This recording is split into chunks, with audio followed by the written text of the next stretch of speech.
of servants I am accustomed to serve, here above where they were once desired. For I have stripped away many a base robe, to make false deeds scorned and mired, and that men might turn toward worth and not swerve. And if thereby I please the worthy men, I say that is worth enough to me.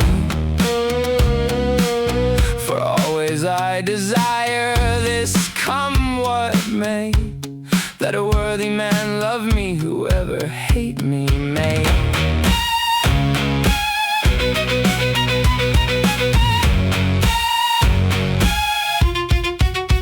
In cruel deeds the world makes strong in truth those who are born into it day by day.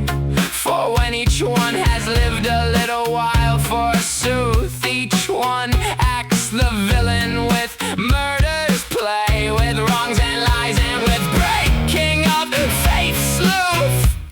For in 2,000 men there are not two who with a rightful gift would wish to come into that place, I say, where a man should receive a gift in the proper way.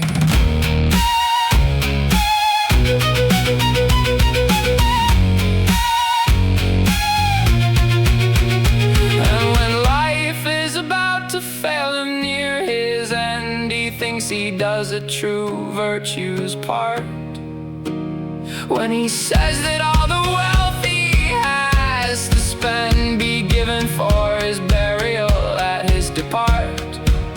For otherwise giving cannot please him nor amend, so covetous is he and so keen, and so eager to gather wealth and hoard, till death comes to gather him to its own ward.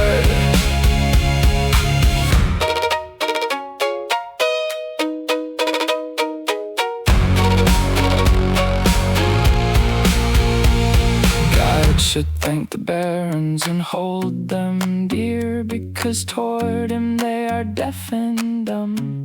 For the place where we were redeemed with its good cheer, they do not wish so much to possess and come as to seize another's land far and near.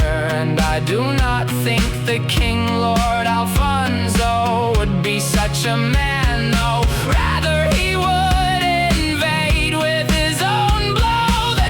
to make Christians at ease and grow.